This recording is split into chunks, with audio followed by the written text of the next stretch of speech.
selon Saint-Luc. Gloire à toi, Seigneur. Gloire à toi. En ce temps-là, un homme s'approcha de Jésus pour le mettre à l'épreuve et lui dit: Bon maître, que dois-je faire pour avoir en partage la vie éternelle? Jésus lui répondit: Pourquoi dis-tu que je suis bon? Nul n'est bon que Dieu seul. Tu connais les commandements. Ne commets pas d'adultère, ne tue pas, ne vole pas, ne porte pas de faux témoignages, honore ton père et ta mère.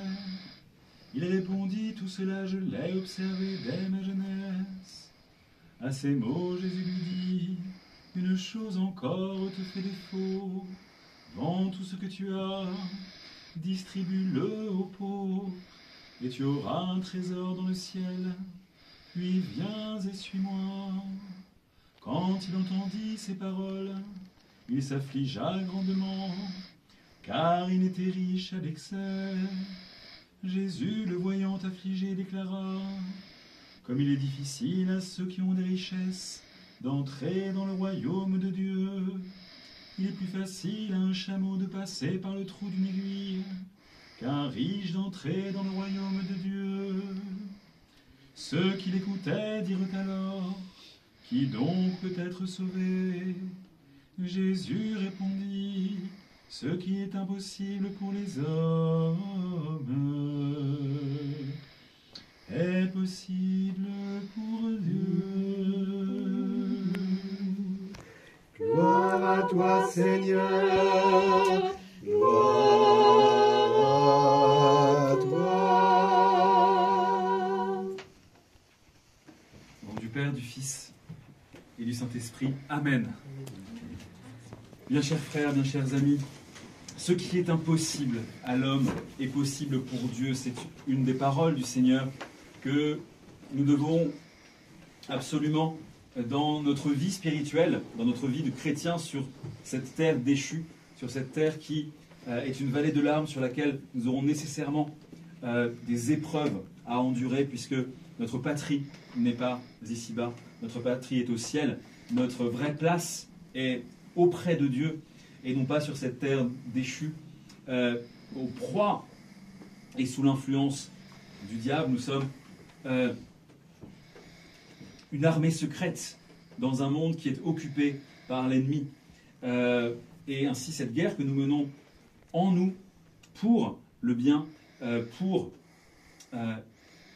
laisser de côté le vieil homme, toutes nos passions et tous nos péchés, cette guerre que nous menons intérieurement contre nous-mêmes, sans laquelle le christianisme n'aurait pas de sens, sans laquelle le christianisme ne serait qu'une formalité extérieure et non pas une quête authentique, une aventure authentique qui nous mène vers la rencontre avec celui qui nous attend, celui qui nous précédait, celui qui nous a désiré le premier, qui nous a voulu le premier, qui nous a aimé le premier, sans qui nous ne serions rien, et qui pour autant nous laisse la liberté de nous détourner de lui, d'oublier qu'il est notre raison d'être.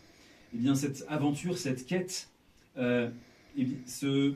en ce temps de carême, en ce temps de l'Avent, pendant lequel l'Église nous préconise de faire attention à ce que nous mangeons pour nous préparer spirituellement à la grande fête de Noël, cela prend tout son sens, car, comme je le dis tous les ans, et c'est sans doute l'une des choses les plus difficiles que de réussir à être dans l'esprit de la pénitence dans ce temps de l'Avent, alors que autour de nous, dans nos familles, dans le monde, c'est plutôt l'esprit du fameux Noël du siècle, le Noël mondain, le Noël commercial, qui est là partout, qui essaie de nous attraper à tous les coins de rue, avec ces guirlandes lumineuses, scintillantes, et tous ces chocolats et son foie gras. Donc c'est quelque chose qui n'est pas facile.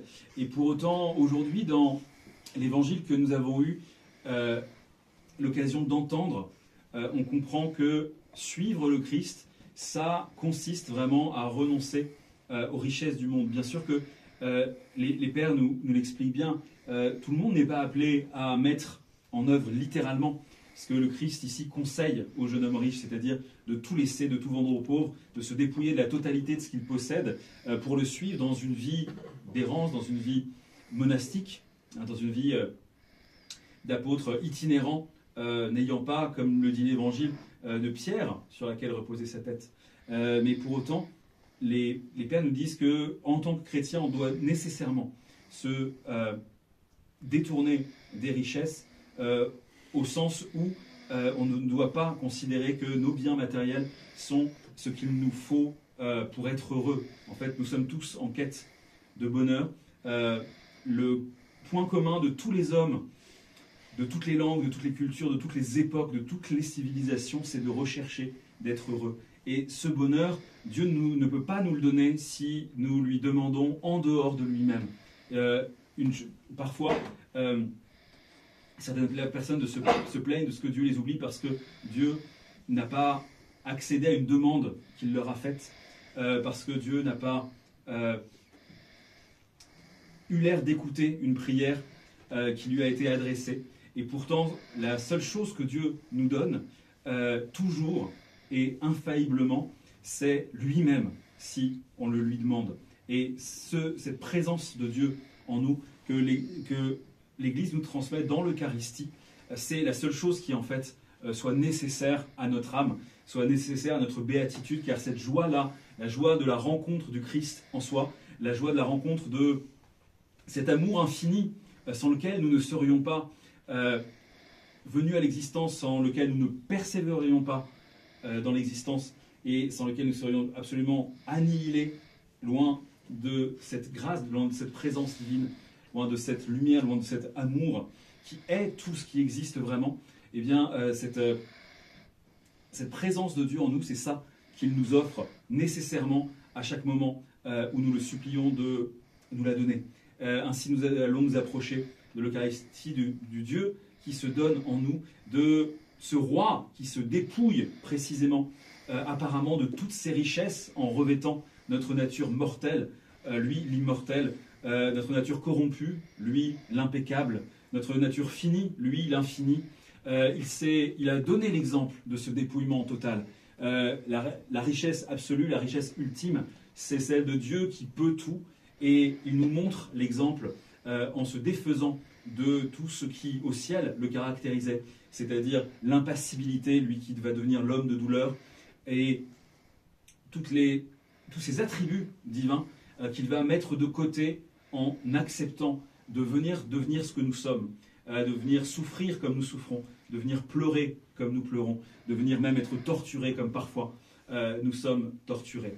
Ainsi, ce dépouillement du Christ, il faut l'imiter en ne nous attachant pas à nos richesses, car, comme le disent les pères, le problème des richesses, ce n'est pas de les posséder, c'est bien qu'elles nous possèdent.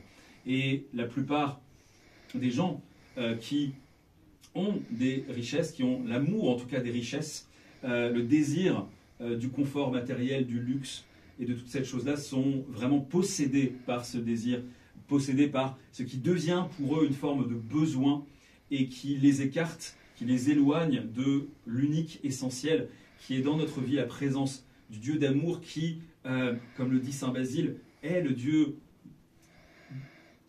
de l'amour, donc nécessairement du don, donc nécessairement du soin que l'on prend de l'autre.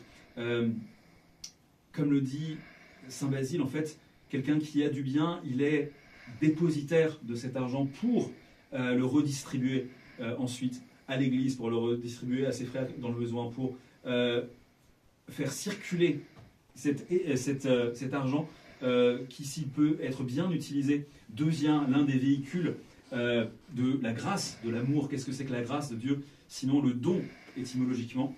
Et ainsi, si nous réussissons vraiment à faire bon usage de nos biens matériels, c'est que nous réussirons justement à les faire servir à la plus grande gloire de Dieu. Puissions-nous être ces bons économes, ces bons dépositaires de toutes ces richesses que nous avons toutes reçues, puisque, comme le dit l'apôtre Paul, nous n'avons rien que nous n'ayons reçu. nous n'étions qu'un néant venu à l'existence par amour, et ainsi, pour la plus grande gloire de Dieu, utiliser tout ce que nous avons, tout ce que nous sommes, et tout ce que nous ressentons, au nom du Père, du Fils et du Saint-Esprit.